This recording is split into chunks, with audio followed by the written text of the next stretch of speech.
Okay, this is the world's first 360 8K drone using a VR headset, and it's such an unexpected crazy setup even for us VR gamers. Let me explain. Drones always looked fun to me, but they always came with this feeling of responsibility. You're flying something in the air, trying to keep your framing right, and I always had that mental image of someone losing theirs in a volcano. So I've always been curious about drones, but also a little cautious. Then came this setup, and it actually feels a bit like those VR flying games brought into real life. This is the new Antigravity A1, and when you pair it with the Vision headset and controller, it doesn't feel like flying a gadget from a tiny screen. It really feels like stepping inside the flight, looking around naturally, almost like you're up there with it. And three more things stood out right away. First, from a VR enthusiast perspective, the headset has some genuinely impressive surprises. I'll show you what I mean later in the video. Second, this is a full 360 camera, so it captures everything around it, which has some big benefits once you see how it works. We'll get into that too. Third, Antigravity is a new brand incubated by Insta360, and that part really shows. I've used Insta360 cameras for years actually, and their software has always been their secret weapon. Auto tracking, easy reframing, smart presets, all the stuff that makes 360 footage actually fun to edit. You can feel that same DNA here, but with tools built specifically for flying. So today I want to show you what you can do with our new friend and some early pros and cons I've noticed. Antigravity is sponsoring this first impressions video, but you know I always stay honest, and I'll keep flying this thing and make a full review once I've spent more time with it. I'm Cas XR Explorer for almost 9 years now. Subscribe to join me beyond reality.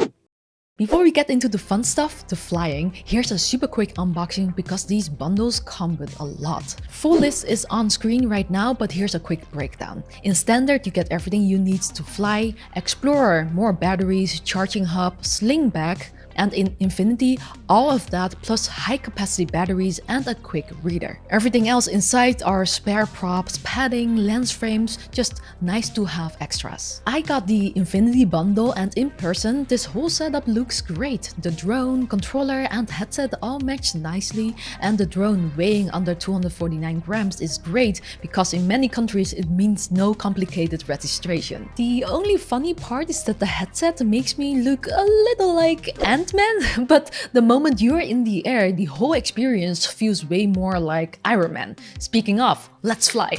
So when we lifted off for the first time, my reaction was basically, oh my god, now what? Total nerves moment. And they didn't go away immediately, not during takeoff, not when it climbed up to around 120 meters, but once I had a moment to breathe and actually try controlling it, everything suddenly clicked. My brain went from panic mode to, oh wait, this is actually easy, and after that I was fully ready for round 2, 3, 4. But to really test how intuitive it was, we had Chary try it next with almost no prep.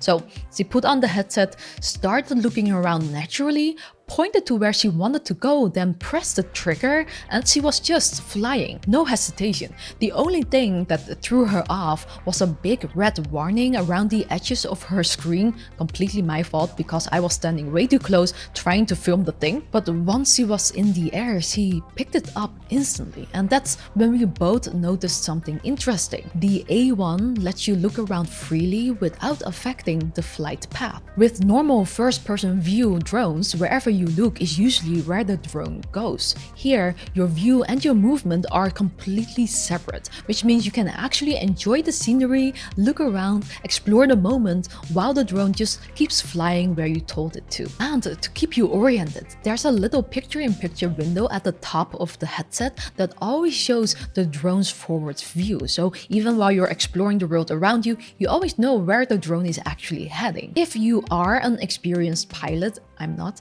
you can also switch to a classic first-person view mode in the menu. In that mode, a small turn of your wrist steers the drone more precisely, and it's easier to make those continuous flowy turns without rotating your whole body. And then there's the actual feeling of flying. Once the nerves were gone, I just started exploring, and it was honestly kind of addictive. Like, I found a group of sheep. I didn't want to get too close, but I saw them react to the sound from above, and it just felt felt surreal.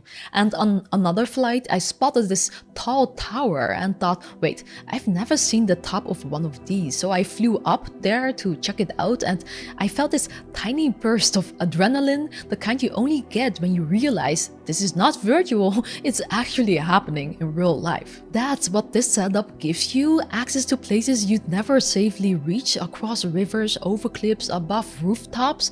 It really does feel like aerial sightseeing where you're in control. I honestly can't wait to try more adventurous flights. Now, one of the other best thing about it being a 360 camera is that you don't have to stress about framing while you fly. You can just explore and fix the shot later. So all of this comes from a single 360 shot. I just reframed that one recording into 3 different angles and even different aspect ratios. For a beginner, that's honestly such a relief. You can stay completely focused on the experience instead of constantly thinking about the footage or the piloting. At certain points, I did get some warnings, one about the video signal being blocked and another about high wind speeds. Nothing actually happened, it was just a heads up, but it still made my heart jump for a second. Good news though, getting the drone back is super straightforward. At takeoff, the A1 automatically marks its starting point and you will see it as a little home icon inside the headset. So if you want to return, you can just fly toward that marker manually, or much easier, long press the red button and the A1 will come back on its own, avoiding obstacles along the way. I'm so happy that it's this simple because I would totally get lost up there.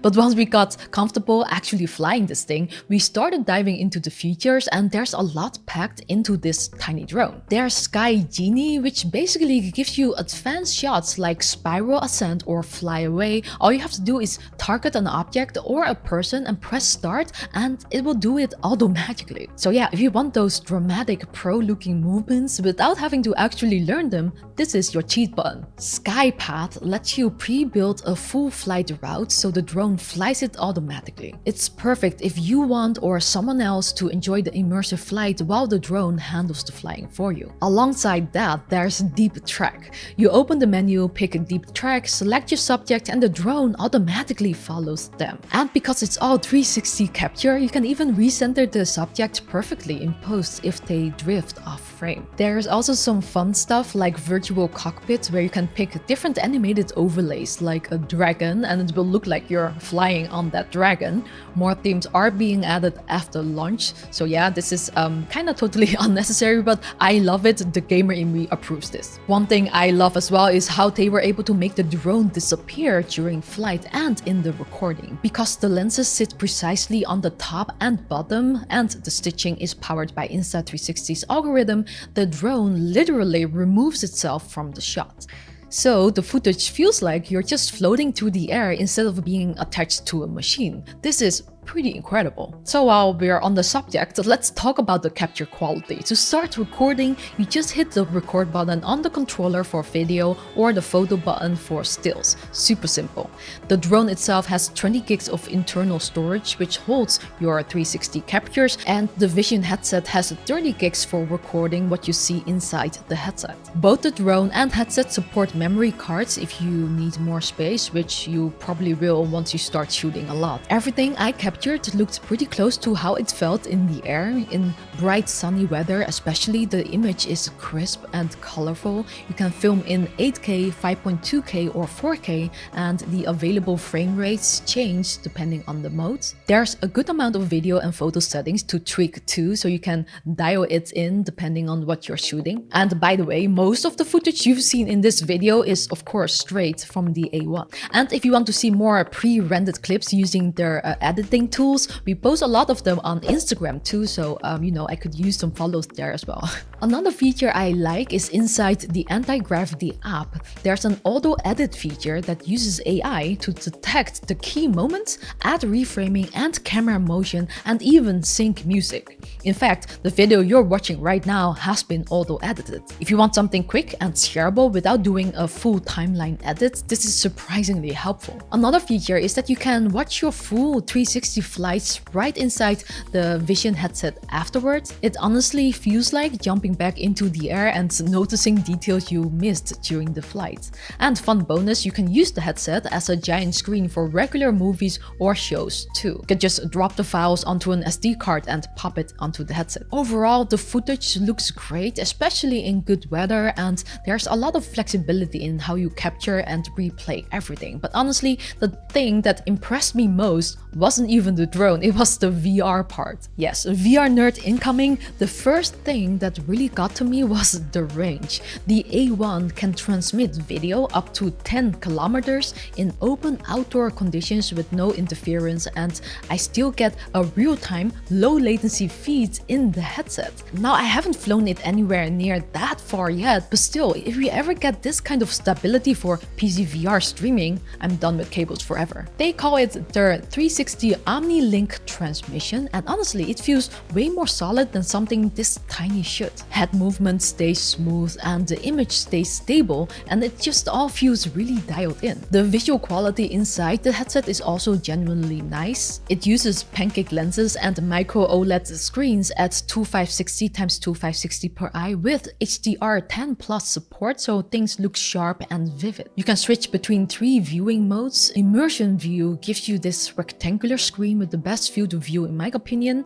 Comfort view tones things down a bit if you're motion sensitive. Wide view, more of a cinematic perspective.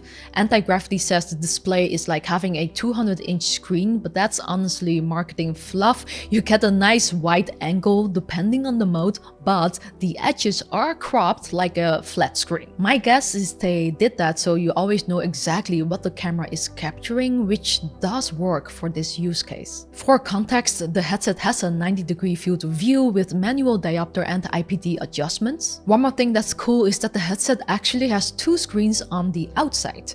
The black panel on the left is a touch panel, not much functionality yet, but more features are coming after launch. There's also a customizable LED ring for status, and on the right there's a little preview screen that shows what the pilot is seeing. So if someone's next to you, they can actually follow along instead of just watching you wiggle your head around. Plus, if you need to check your surroundings, there is a pass-through mode. It's black and white and pretty sharp, but it's not depth correct, so it's meant for quick glances, not walking around. You cannot turn it on while flying for safety reasons, though I do wish there was a little picture-in-picture option, because that would make it much easier to stay aware of what's happening around you, especially when you're flying alone. Now, if the headset fogs up in changing temperatures, there is a neat one-tap defog feature that kicks in a small fan into high speed to clear the lenses quickly. Super handy for keeping your view clean mid-flight. Comfort-wise, the headset weighs 340 grams without the battery, which is impressively light. They also have you wear the battery around your neck instead of stuffing it in a pocket, which is actually smart. Nice work, Antigravity. The only thing it doesn't have is 6DoF tracking, and the controller doesn't either, so this is definitely not something you walk around with. It's meant for viewing your flights, which does make sense here. But no product is perfect, so here are the things that stood out to me on the meh side. The main hurdle for me was remembering which button is where while wearing the headset. I kept wishing it showed a simple outline of the controller, kind of like how Quest shows your controller in VR. Not a deal breaker, and I'm sure muscle memory will kick in after a while, but for beginners it would help a lot. Battery life is honestly on the low side. You get 24 minutes on the standard battery and 39 minutes with the high capacity one. If you're used to longer flight times, this will feel short, no sugarcoating that. The one upside is that because this is a 360 drone, you don't have to refly shots or hunt for the right angle. You already capture everything in one go, so the time you do get ends up being more efficient than it looks on paper. The charging hub also supports power pooling, letting you pull leftover energy from multiple batteries into one, a small but clever quality of life feature. One thing we also noticed fast, filming yourself is going to be tricky. If you want to be in the shot, someone else has to fly, otherwise you will just end up looking like Ant-Man in every clip.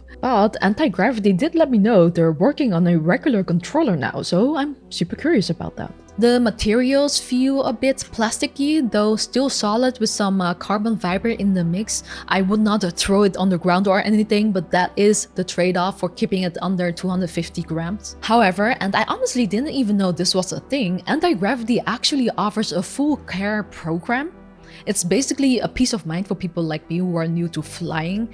It covers collisions and crashes, drone loss, water damage, normal wear and tear. Not sure what the price will be yet for this, but it will be available after launch. But yeah, that definitely takes the edge off when you're learning. The A1 also has replaceable lenses, which is a big deal for 360 cameras. So if a lens gets damaged, you can just pop it out and snap in a new one. And the auto landing gear, it's honestly very cute. Just look at it.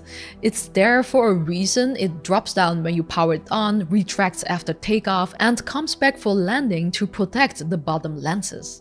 It actually doesn't retract when powered off because people set drones on random surfaces which could scratch the lens, which I think is a smart choice, though you can enable auto retract in the settings if you prefer. So yeah, after spending some time with the Antigravity A1, what really stands out to me is that it isn't just another drone. It's more like a different way to experience the sky.